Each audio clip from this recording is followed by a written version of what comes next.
The morning she realized her husband had told his business partners. She was not particularly relevant to anything. Audra did not cry. She had been standing outside the study door with a tray of coffee, the way she had done every Tuesday morning for 2 years and 4 months, and she heard it as clearly as she heard the fire snap in the grate. Not particularly relevant to anything. His voice had been easy, almost bored, the way a man speaks when he is describing the weather or the condition of a road. She set the tray down on the hall table. She straightened the cups. She went back to the kitchen and asked the cook whether there was enough flour for the week. She did not cry. She simply began to pay attention. Audra Pemberton had become Audra Crane on a Thursday in October, 2 months after her 23rd birthday, in a church that was older than the town that had grown up around it. The wedding had been her father's arrangement, or rather, the arrangement of 2 fathers who had shared a decade of business dealings and had decided, at some point, that a marriage between their families was a sensible conclusion to the partnership.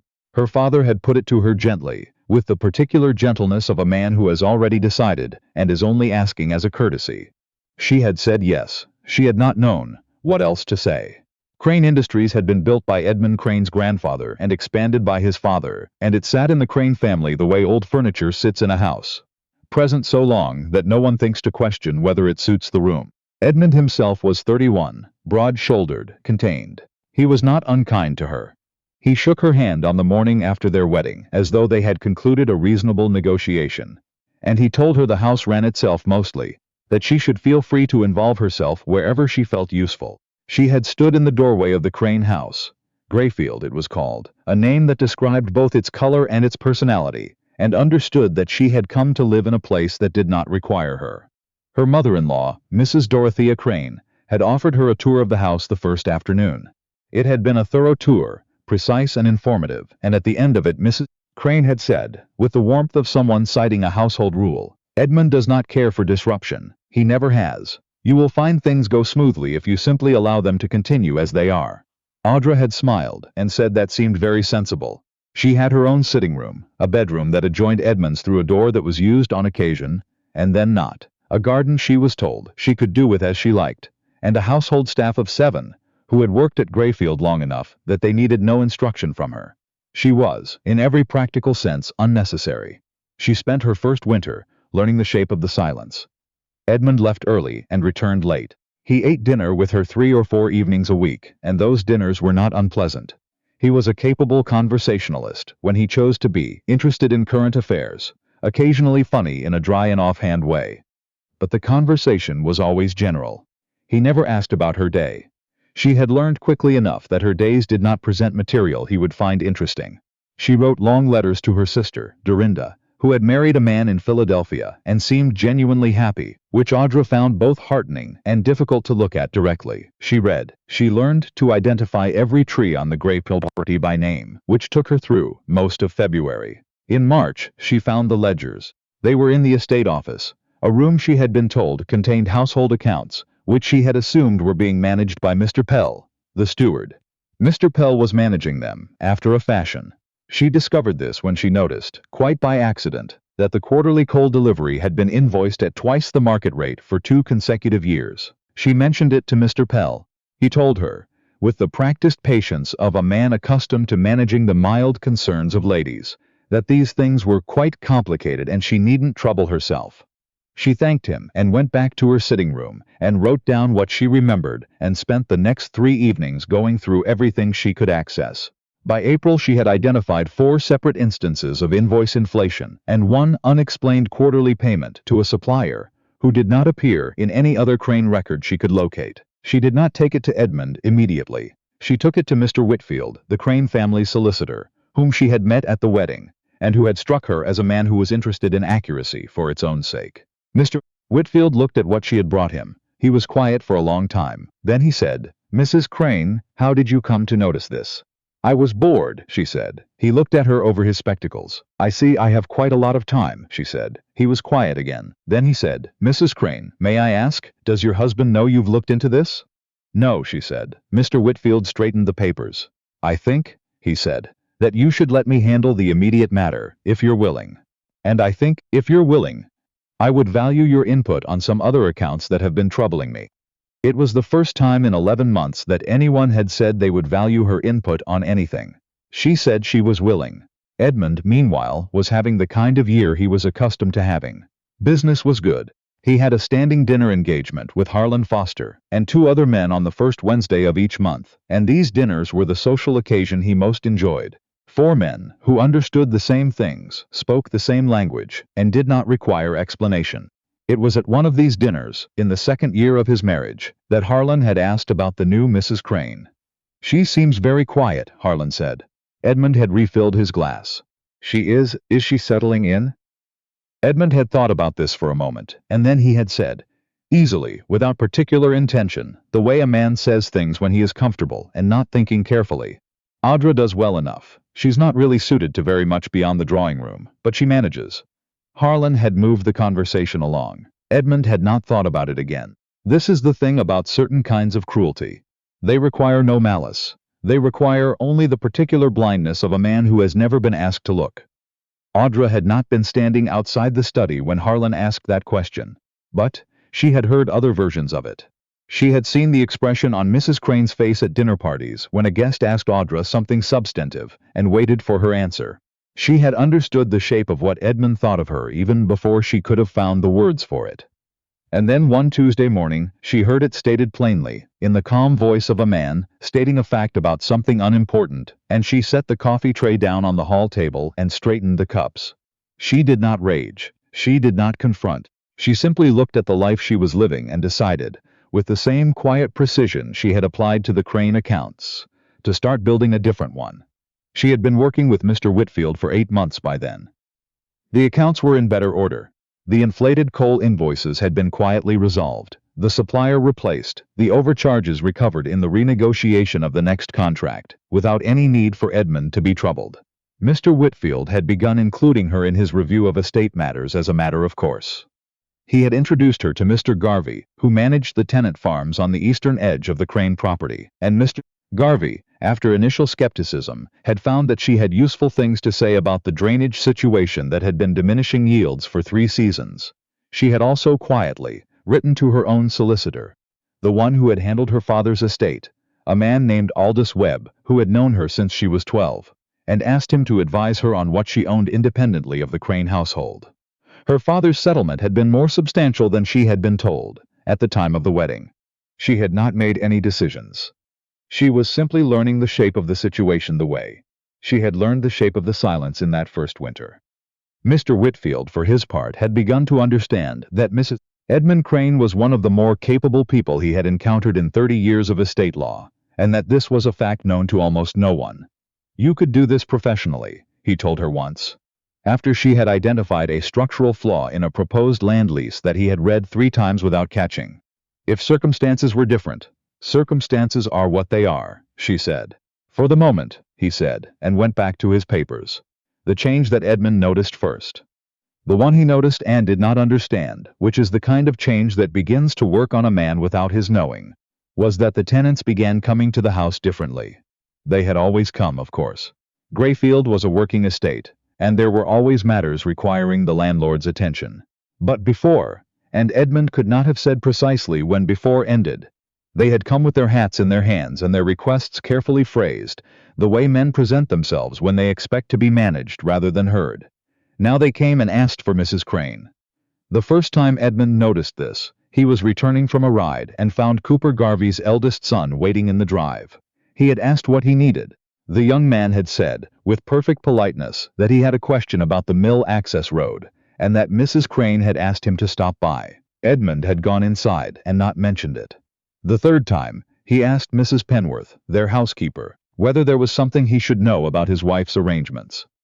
Mrs. Penworth, who had worked at Grayfield for 19 years, and who had formed her own opinion of Miss Edmund Crane some time ago, said simply that Mrs. Crane had taken a great interest in the estate and that the tenants seemed to find her very useful. Edmund sat with this. He was not at his core a foolish man. He was a man who had moved through his life inside a particular frame, one built by his father, reinforced by his education, and never seriously tested, that told him certain things were as they were, that certain people occupied certain roles, and that the machinery ran itself if you kept your own portion of it in order. His marriage had fit into this frame without friction, or so he had believed, because he had never particularly examined the marriage from the inside. It had not occurred to him, until Cooper Garvey's son stood in his drive, with a question for his wife, that the machinery might have been running, not itself but on her. In the third autumn of their marriage, Audra's sister Dorinda came to stay for a fortnight.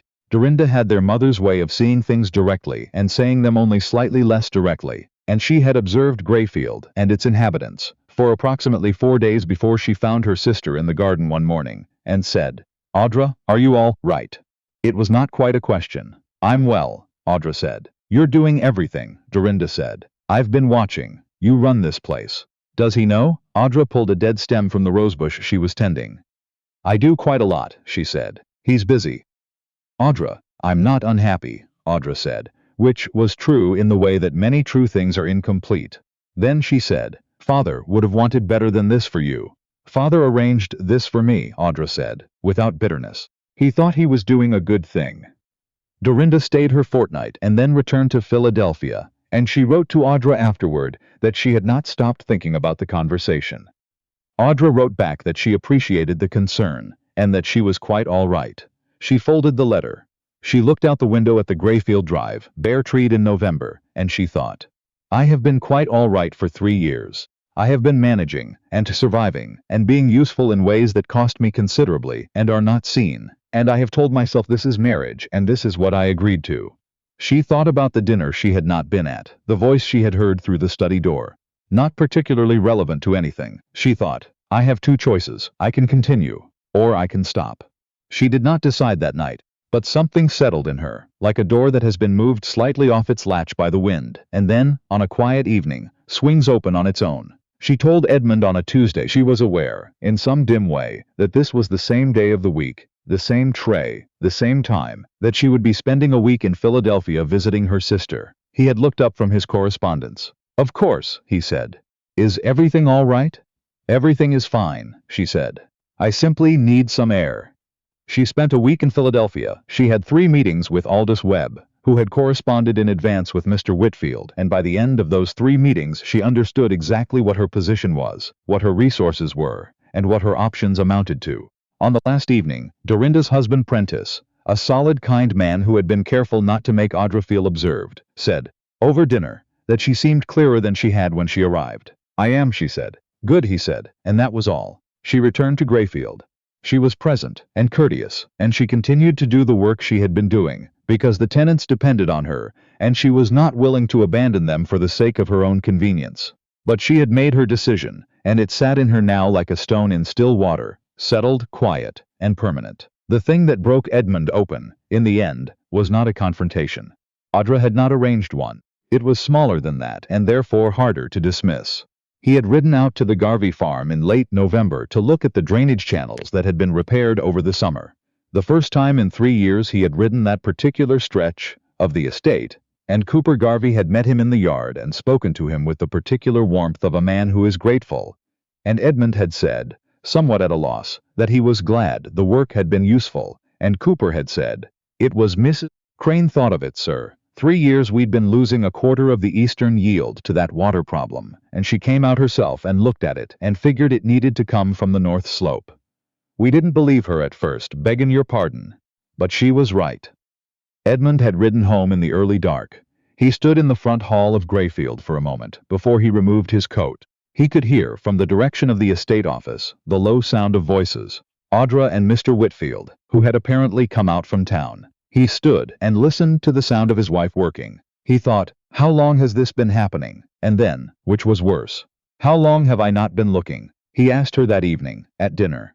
She was in the middle of passing him the bread and she stopped and looked at him, and he saw something in her expression that he did not have a word for, not anger, not the particular careful blankness she usually kept at meals, but something older than both. A patience that had been worn past patience into something harder and quieter. "A little over 2 years, she said. He was quiet. "I didn't know." "No," she said. He did not say, "I'm sorry, not yet." He was not a man who moved quickly to those words, and she would have known the difference between a quick apology and a real one. He said, "Tell me what you've been doing." She told him. She told him about the accounts and the coal supplier, and the drainage channels and the mill road, and the 3 tenants whose leases she had renegotiated to terms that were fair to both sides, and the school she had arranged with 2 other estate wives on the South Road, for the tenant children, which had been running for a year. She spoke for a long time. He did not interrupt. When she finished, he said, "I didn't know any of this." "No," she said again. "Why didn't you tell me?" She looked at him steadily, without heat. "You told Harlan Foster I was not particularly relevant to anything," she said. "You said it on a Tuesday, 2 years ago. I was outside the door with a coffee tray." He did not look away. To his credit, he did not look away. "I know," he said. He said it simply, without defense, which was the only thing he could have said that might have mattered. The silence between them was different from all the other silences that had sat at that table. She did not leave that night. She had not been planning a dramatic departure. That had never been her style. She had been planning, quite simply, to continue until she had put enough of the estate in sound order, that her absence would not harm the people who depended on it. But something shifted after that dinner. Edmund was not a man who changed easily or fast, but he was also not, at his root, a man without conscience. He had simply never been required to use it in this particular direction. He began, haltingly, to learn. He came to the estate office. He asked questions. He stopped treating her answers as though they were mildly interesting observations from an unexpected source, and began treating them as information. He told Mr. Whitfield, in a conversation she later heard about secondhand, that he thought they had been underutilizing Mrs. Crane's abilities, and that he would like that to change. She watched him. She did not soften immediately, and she had no intention of pretending to. But she watched him, and she took note of each small thing with the same quiet precision she had applied to the coal accounts, and what she found was that Edmund Crane, when he was paying attention, was better than she had allowed herself to hope.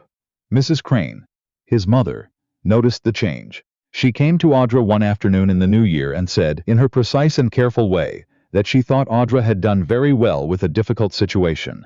"I didn't arrange a difficult situation," Audra said pleasantly. "I simply lived in the one I had." Mrs. Crane was quiet for a moment. Then she said, surprising Audra entirely, "You are more like Edmund's father than Edmund is. He was a man who could see what needed doing. Edmund learned to manage what was already there. He never quite learned to see." She paused. "I believe you may be teaching him." It was the closest thing to an apology that Mrs. Crane was capable of, and Audra received it as such. In the spring, Edmund asked her to accompany him to the Merchants' Foundation dinner. The first formal occasion. He had ever specifically asked her to attend as his partner, rather than inviting her in the vague way that assumed she would come or stay as she preferred.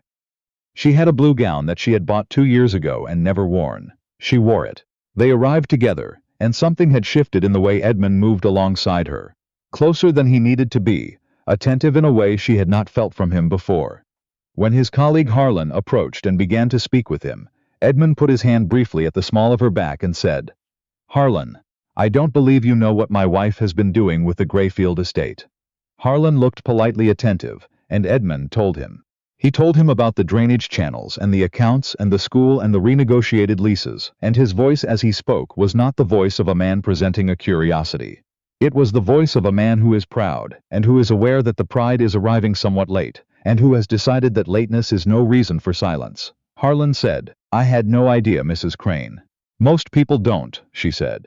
"I prefer it that way." Edmund glanced at her. She did not look at him, but she felt the glance. Later, when they had moved to the far side of the room, he said quietly, "You handled that more generously than I deserved." "Probably," she said. He was quiet. Then, "I am sorry, Audra, for what I said, and for the years before I knew enough to say it." She turned and looked at him, really looked at him, the way she had not permitted herself to do in a long time, because looking carefully at something you have decided to leave is its own particular kind of pain. What she saw was a man who was not finished yet. A man who was still learning how to see. She was not certain what she felt. She was not certain she needed to be. Yet, "I know," she said, finally. "I believe you. That May, the first harvest from the Eastern Garvey farm, the one with the repaired drainage, came in 30% over the previous 3-year average. Mr. Garvey sent word with his son, who arrived at the Grayfield door and asked for Mrs. Crane, and she received the news in the front hallway, with Edmund standing 2 steps behind her. She thanked the young man. She asked him to pass along her congratulations to his father, and to tell him that the credit belonged to the Garvey family, who had done the actual work. The young man left. She turned and found Edmund watching her. "The credit belongs to you," he said. The credit belongs to the drainage channels, she said. And to Cooper Garvey, who built them. And to you, who thought of it. She looked out the open door at the drive, green now with May, the light coming long and gold through the trees. She thought of the first winter, learning the silence. She thought of the Tuesday morning, and the coffee tray. She thought of Aldous Webb's office in Philadelphia, and the shape of her choices laid out on his desk like cards. She had not expected to still be here. She had not expected to be glad of it. We have a great deal of work still to do, she said. Edmund stood beside her in the doorway and looked out at the same green drive. Yes, he said. I know, the light held. Somewhere on the East Road, a cart was returning from the Garvey farm, and the sound of it came through the morning. Wheels on gravel, slow and steady, like proof that the land, at last, was running well.